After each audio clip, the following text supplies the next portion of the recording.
Hey guys, so Muzz, young Muzz sent me a wee message saying if I could do my best 15 for Kirkcaldy, but I was going to put a little twist on it and I'm going to do my best 15 that I've played with from Kirkcaldy.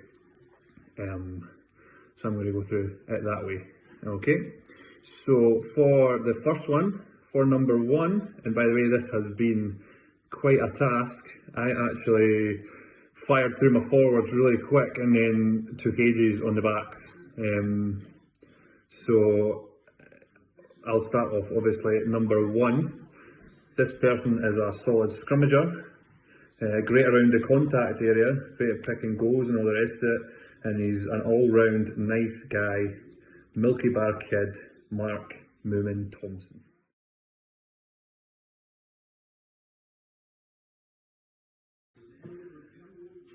Number two, this person played number two, which I'm sure my brother will have something to say about this because it's not him.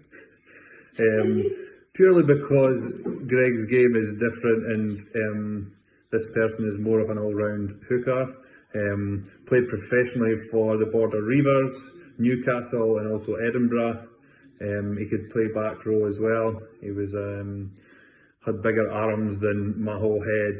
It is one of my best mates. It is Sean Crombie.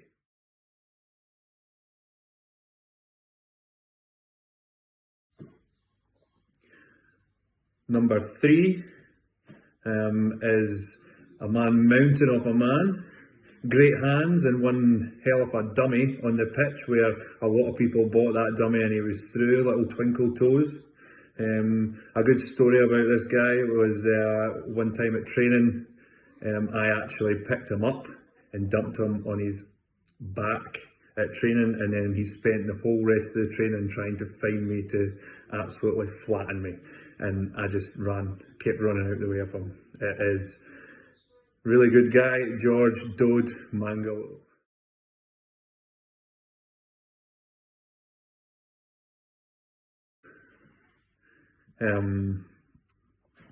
Number four. So this player played in front of 80,000 people. A phenomenal player for us. He came up through the age grades with me. We played many middies and also a lot of senior games together as well. One of my really good mates, it's Big Red, Matty Harvey.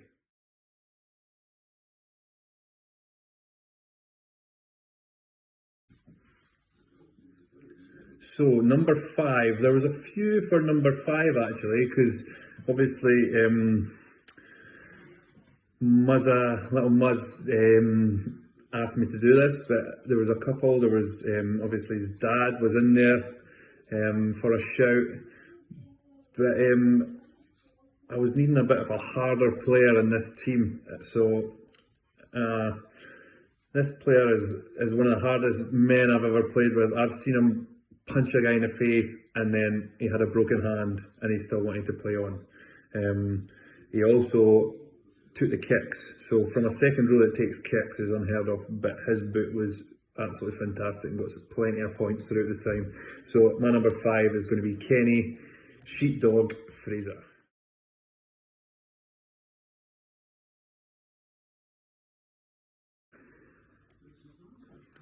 Number six.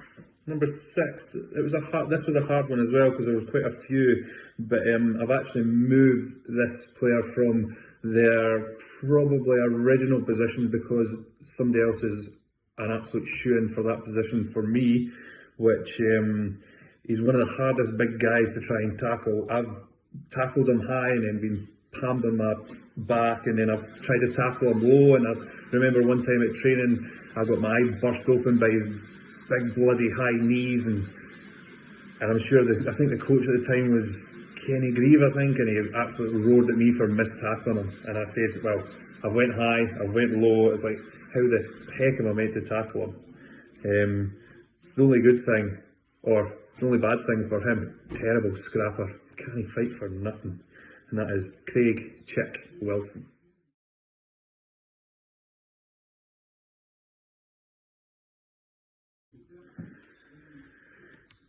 Number 7 for me was a shoe-in. It was he's one of the hardest workers on the pitch that I've ever seen.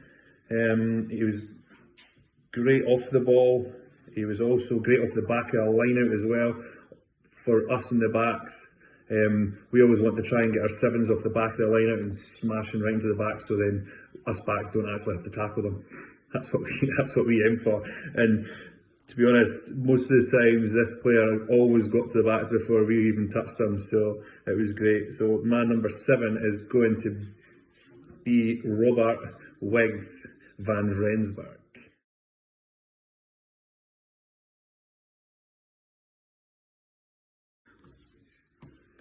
So this number 6 thing with Chick, because obviously he played number 8 most of the time, but my number 8 is obviously going to be Craig Judo McDonald.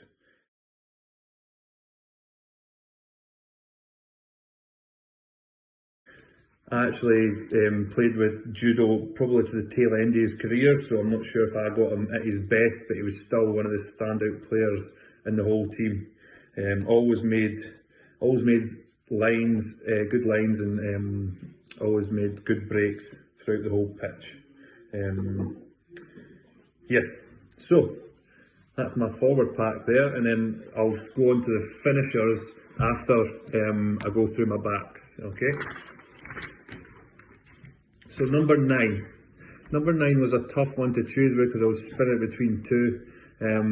One person I'll go through my backs, okay? So number 9. Number 9 was a tough one to choose because I was spinning between two.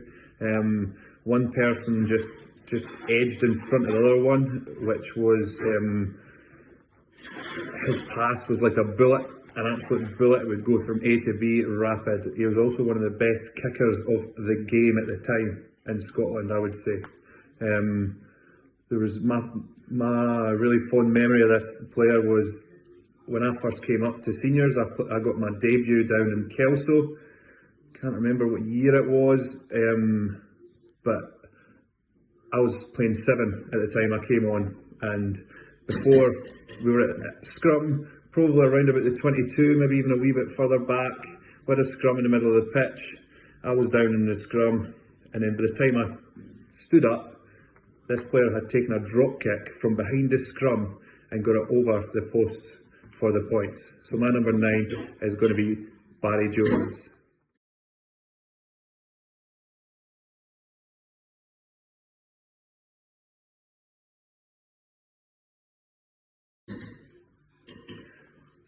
Number 10, there's not much discussion at number 10 for us. He's sheer class.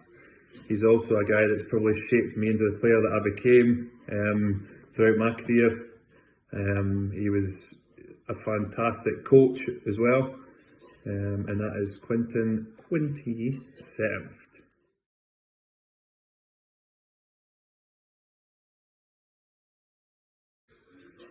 Right, so I'm going to go on to the blindside winger, which again, this was a tough one because there was a few, when you have to try and think of a few wingers that were in and around the game at the time that when I was at the club. But this person that I've picked, he always punched above his weight. He looked quite assuming on the pitch sometimes, but God, he had one hell of a handoff. And he was also a really strong runner, strong in attack.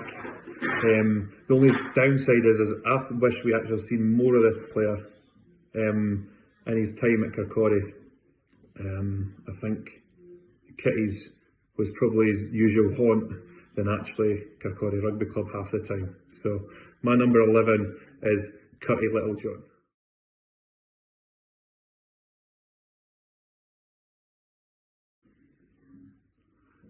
So we go on to number 12, and unlike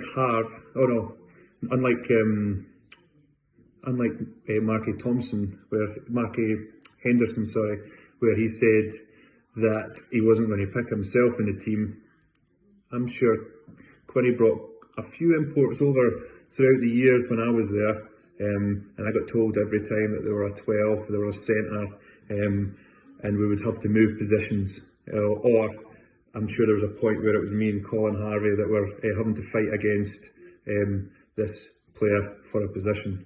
But throughout my whole career, I don't think I got pushed out of that 12 slot for the last probably 5 years playing at Kirkcaldy. So I am going to pick myself at 12.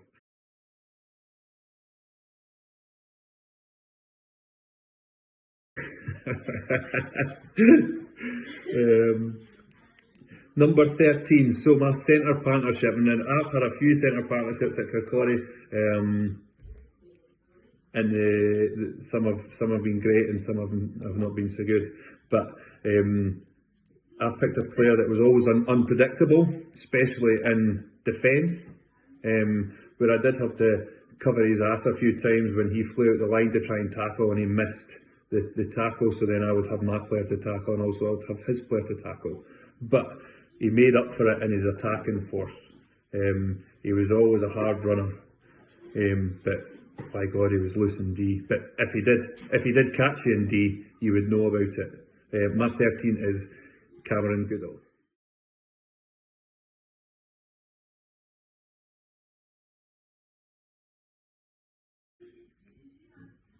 So number 14. This player loved getting his hands on the ball, almost as much as he loved himself as well. He was a great, hard, direct runner. He didn't have massive amounts of pace, but he always ran.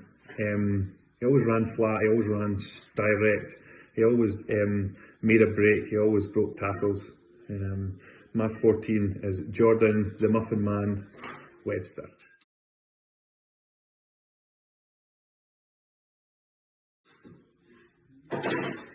So, number 15. Number 15 was actually probably one of my easier picks.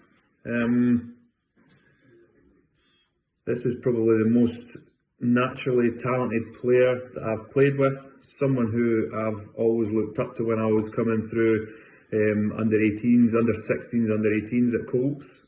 Always looking up to the seniors, and this player was always in the mix of it, always working hard. But he was definitely one that I kind of moulded myself to try and be more like. It is Mr. Kirkcaldy himself, Colin Bestie Harvey.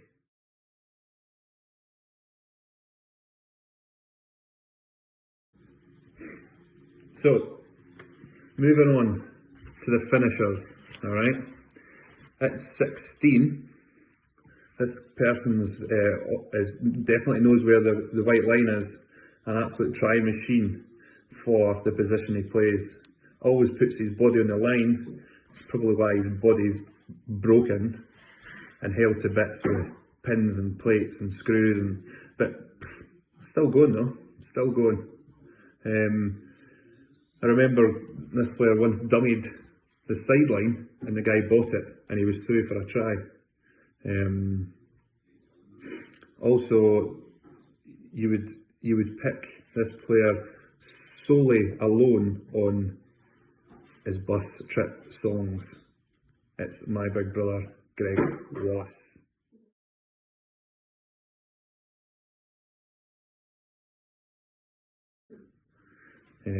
Number 17.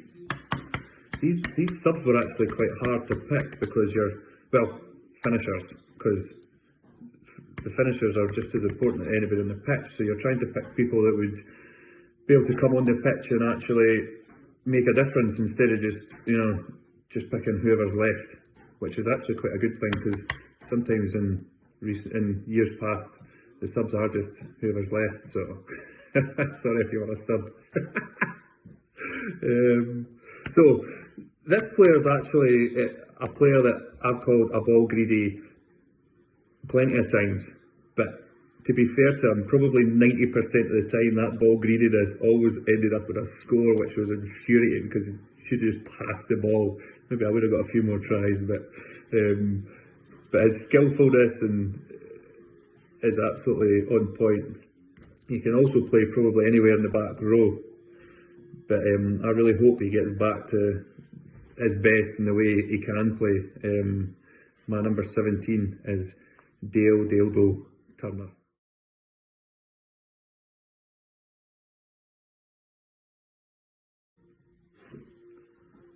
Number 18. This was a player that was always a young player for us. I can't remember, it was a lot of years ago now, because I don't even know if I don't think he plays rugby anymore, but which is a shame. He could probably, I don't know if he did, but he could probably have covered any forward position on the pitch. He was kind of a baby-faced assassin as well. He kind of looked a bit baby-faced. I'm not even sure if he had facial hair at the time, but he was certainly clean-shaven, or just hadn't grown any by that point. But he was also a great player, really quite hardy, carried the ball well and did his jobs around the pitch, which is great for, you know, like somebody coming off the bench and you want to try and shore a game up. You want to someone to be solid in defence. My number 18 is Sean Orr.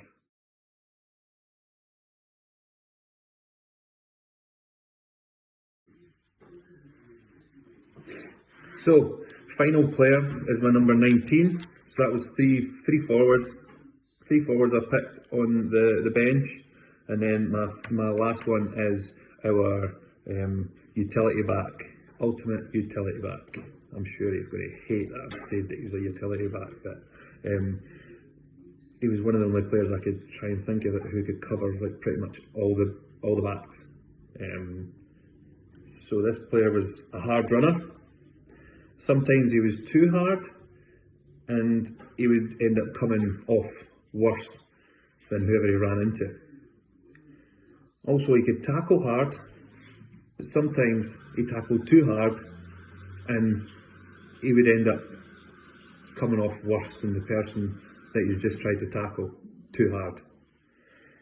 There was one time where we were playing up in Perth actually, and I think the player, I don't know if the player managed to get, he was playing 15, and I think the player got round our 13. I played at 12, so it wasn't my tackle, so I never missed it. But I was backtracking to try and tackle him from behind. So he was behind our line. I was trying to tackle him from behind, and this player was coming towards him to try and tackle him. This was comical. He came in that hard that the player that he was trying to tackle and I was trying to chase from behind stepped out the way, and he actually came flying into me. I think he knocked about 3 of my teeth out, and I think he knocked himself clean out actually. He did. Knocked himself clean out and had to get dragged off to the side. I was spitting my teeth out as well. So my number 19 is one of my good mates, is Willie Kamikaze Berry.